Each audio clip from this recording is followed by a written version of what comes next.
Red Star, Bayern Munich. Red Star season is over. Bayern Munich advanced to the next play-in game. They're gonna play Real Madrid on Friday. But probably this game, we're gonna discuss it in details. A lot of interesting things happened, but the main topic right now is the refereeing. Yannis Veropoulos addressed this missed offensive foul call on Devin Booker in the end of the regulation on the EuroLeague TV. He also addressed the same issue in the press conference. I saw Red Star representatives making statements from the president to the general manager. They blamed the referees because it was not the first time they felt that refereeing cost them a game. I even saw that official account of Red Star commented in the comment section of EuroLeague's Instagram following this Nick Weiler-Babb amazing play and assist that he had. They claimed that it was a travel, so a lot of noise for sure in Serbia. Let's start this whole recap of that game exactly from this point. What do you think about this noise, about these claims, blames, and stuff like that? Well, first of all, there's some truth in what they're saying. Let's say, talking about that one specific episode with about 20 seconds left in the fourth quarter, where Edwards got into the paint, he missed a layup, and on the rebounding, there was a foul on Cody Miller-McIntyre. I looked at that replay for like 5 times. I thought it was just a push-off from a Bayern player, and I thought the foul should have been against Bayern, and I think they should have been awarded with the possession, Zvezda did. But then it didn't happen. And sorry to interrupt, but if that was an offensive foul, it was not just possession being awarded. 2 free throws, actually. Well, because the ball is in the air. He was trying to rebound the ball. Yeah, so it's not an offensive foul then. It's more of a rebounding. Just a the foul. back. It's just a push. Yeah. Okay, yeah. Yeah, you're right. Then it would have been 2 free throws. And then, no, Bayern gets another possession and they score in that possession. At the end of the day, Zvezda did tie up the score with Petrushev's layup. So, is it all you can blame on that one episode for this loss? I don't know. I think there were other problems in the overtime where they didn't perform well enough. So you can't blame it all on the refs, but I see their point. Definitely a mistake from my amateur understanding of basketball rules. What did you think, Augustus? I thought it was a foul on Devin Booker. I thought it was a foul. But I also agree with you that they scored later. It was in overtime. You still had a great chances to win. You had great chances throughout the match. I thought Zvezda should have been up by like 15 points at the half. They were not. They were like up by 7 or 8 after that 3-pointer in the end. So I don't know. It's how many times in the EuroLeague we have seen that the losing team in a close game is always about, oh, we lost because of the refs. Like you had 5 minutes to win in overtime. So of course their argument will always be, if that didn't happen, we would have had the possession, and imagine we score and we just win the game, which is what if, but we cannot do the what ifs. We cannot do the what ifs. You shoot free throws, and you were terrible at shooting free throws. You were 14 of 23. Who knows if you are making 1 out of 2, 0 out of 2 of 25, 14 out of 25. Yeah. That's even worse. So I think Zvezda should be looking at missed free throws in the first half, in the overtime, and you're saying what if, because Sfairopoulos, at least the quote I saw after the game was like, if that's a foul on Devin Booker, it's 2 free throws and we win the game. The game is over. The game is over. The game is not over. 17 seconds left and you play against Bayern. One of the highest pace teams, one of the best offensive teams in the EuroLeague. And you finished the game by shooting like 57% on the free throw line. Like there is no guarantee you make 2 out of 2. And if you make 1 out of 2, Bayern gets the last possession or at least a chance to tie it. And if you make 1, then Bayern has a chance to score a 2-pointer. If they miss, they can still foul you. It's not game over for sure. And I'm sure Edwards had some arguments to say that even his layup attempt was a foul. Because at first, I actually thought that was the foul called. I thought, Edwards got fouled, but it was a late whistle. But no. But what did you want to say about that? It's so good that we have Todd Warnick because he's actually working on a Give Me Control column at the moment. And he actually also emphasized the same play you addressed because it was, let's say, illegal play. I don't want to go much more into the details. Go on BasketNews.com, find that article. I think it will be published as soon as this episode drops on YouTube. But yeah, Todd analyzed this clip, this foul, non-call on Booker, this episode with Cody Miller-McIntyre, a lot of other things because, Restar didn't put, let's say, Sferopoulos in his wording, he put that loss on this one specific play, but probably back in his head, he had more situations to address and put the blame for. And I get it from Zvezda side because there were so many times that Todd Warnick also proved in his columns that officiating and some referee errors really caused them endings in many games actually. And when you try to make a count, I mean, potentially there were few good calls and a couple of wins away from making the playoffs. So I get their frustration, but I also do not agree that you're putting the game on this one specific call, which you were correct. But again, if you mentioned this Carson Edwards drive, what if that was a foul? That's the end of the story for your narrative that referee screwed you. So Todd will do in-depth analysis on this one and a lot of other plays to try to not to give some balance, but some expertise on if the refereeing actually had any impact behind their loss. What I hate the most in these situations is that the other team's performance is usually overlooked by whoever is complaining about the referees.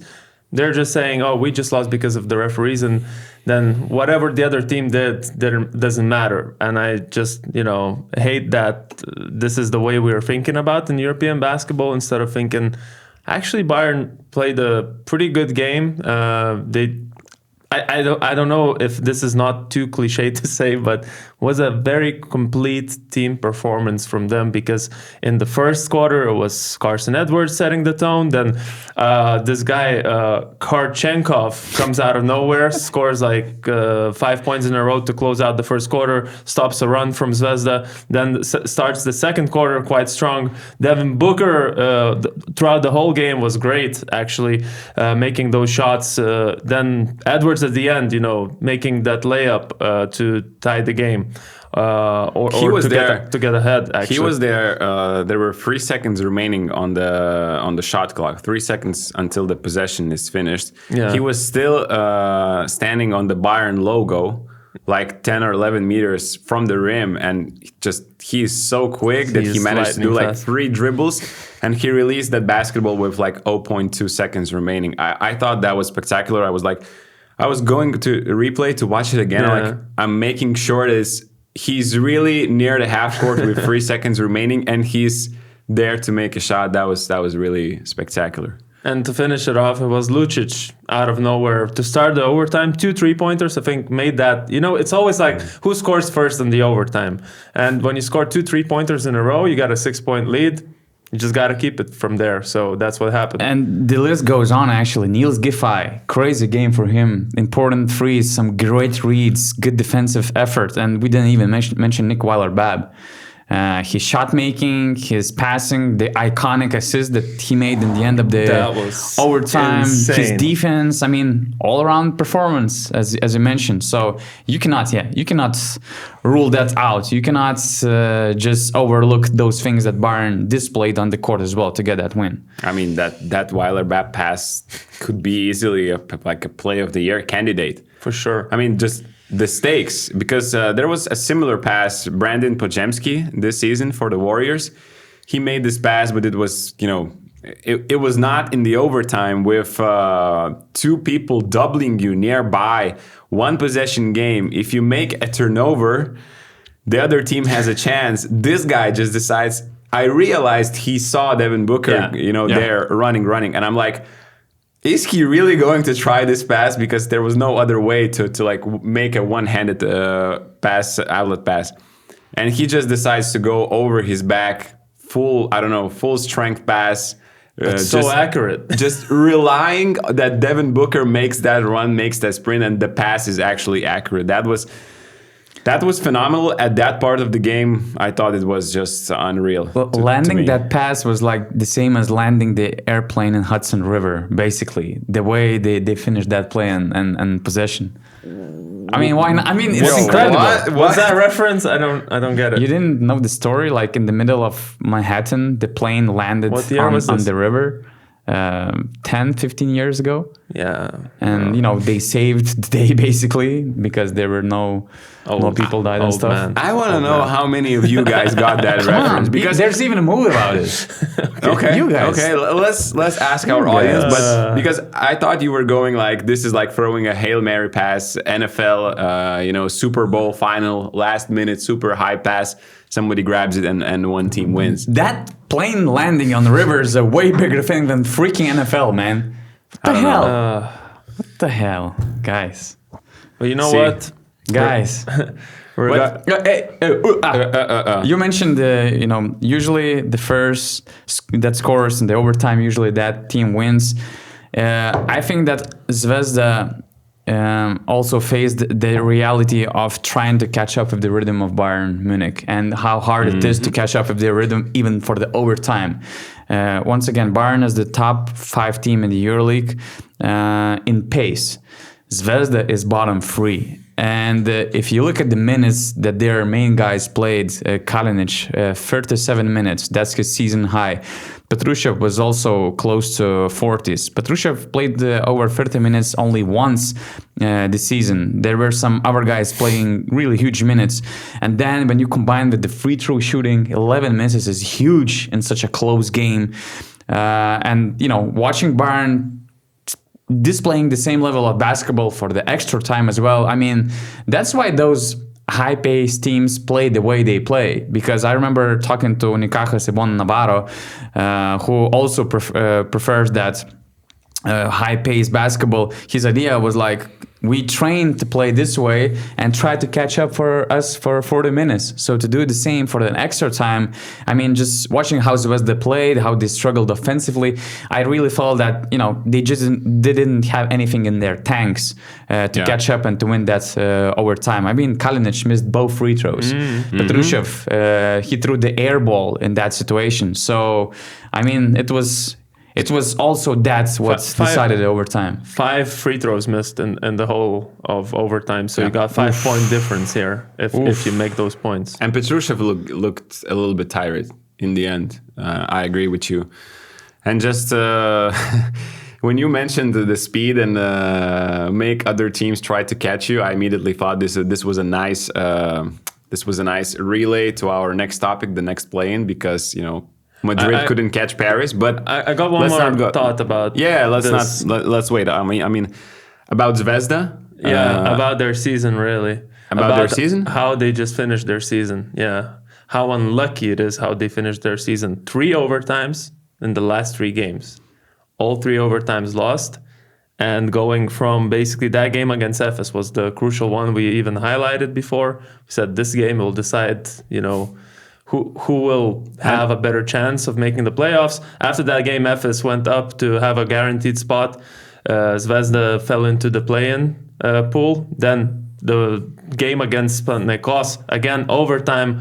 Again, one shot was to make it. Actually, for game against Efes, Cody Miller-McIntyre misses a mid-range shot to lose that game in the overtime. Then game against Pau, Giedraitis had a putback opportunity. He misses that. That was they crazy. Go into the overtime. That was crazy. They miss free throws there again. And they lose that game again. And again, 9 missed free throws in that game. And then obviously this game again. Man, just 3. You could go on even further back in the past. There was a game against Žalgiris, they lost at home. There was a game against Milano, they lost at home. I think those were the 2 that you should have won and could have completely changed. They wouldn't be in the plane and playing away as the 10th seed. And yesterday I just thought Bayern just understood how to attack the switch all defense. And I think we don't have to forget that Joel Embiid not having that guy in defense was really huge because it kind of stopped Bayern's offense, the switching all system. Like Zvezda switched even off-ball screens. So Andreas Obst was not in the game basically because, he runs off a couple of screens. There's a switch. There is nothing. He can't create anything anymore. It kind of messed up with Carson Edwards a little bit in the first half because he was shooting frees from 9 meters instead of driving at the rim to Petrushev. Like he got blocked in the first try and just stopped driving for the entire of the first half. And every time he drove to the basket in the second half, they got a good shot out of it.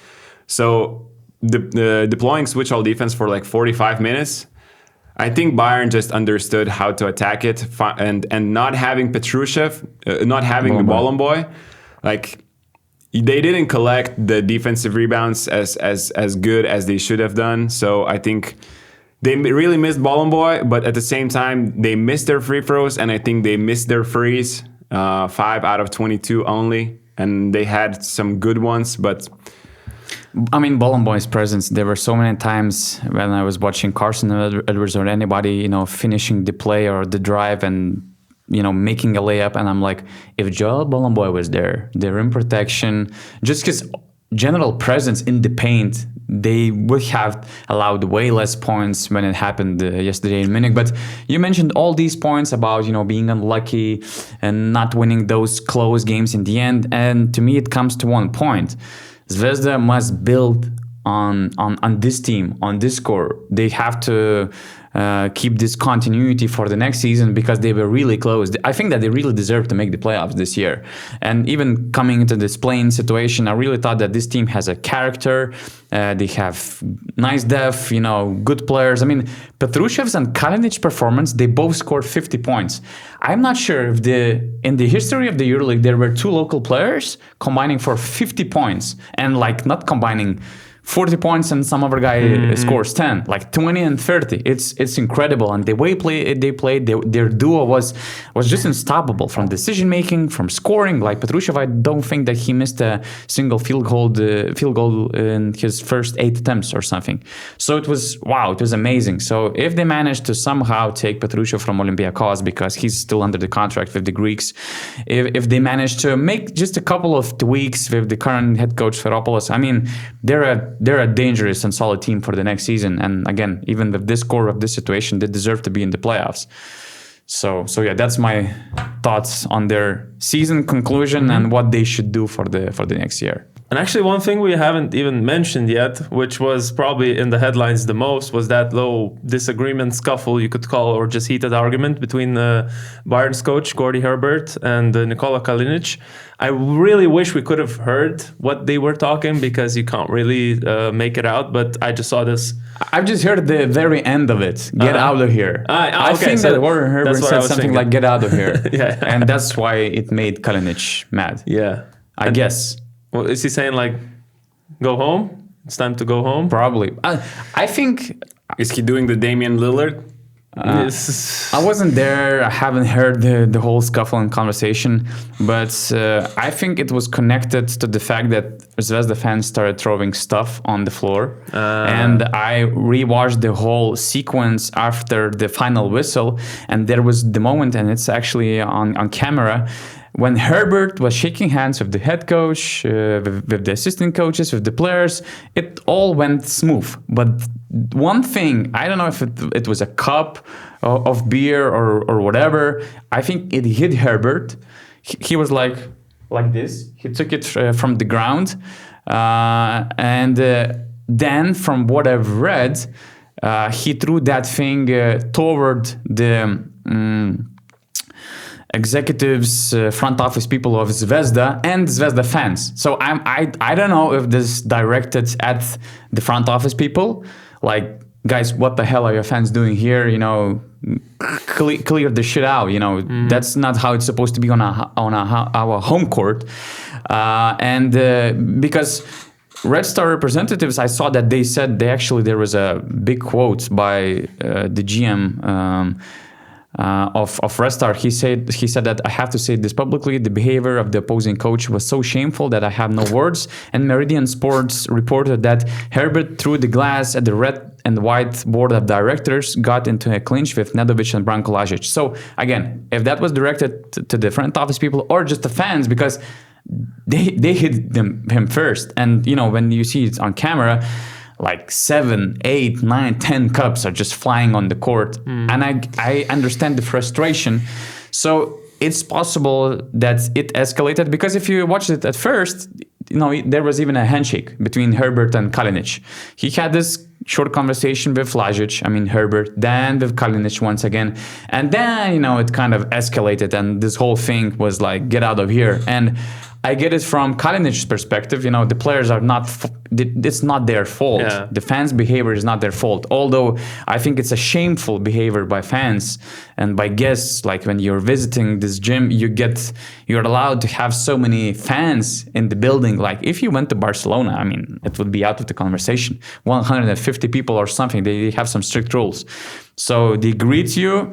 They don't do anything wrong, and you're like throwing this stuff, and you're making this whole court like a dumpster. It's shameful. But I'm not advocating what Herbert did, because I don't know what he said, what were his intentions throwing that stuff and things like that. But that's how I read the situation watching the EuroLeague TV replay. So clearly it wasn't him discussing last night's hockey results, as he said. Could be about hockey. Could be about hockey. Could be, right? Yeah, it comes down to hockey. Still, in the end, could be about hockey. Those Canadians, they're crazy about hockey. They are. But it's funny, like you were talking all the time, and one thought in my mind was like, of course, Zvezda is going to say that Herbert started all of that, and you mentioned that after, so...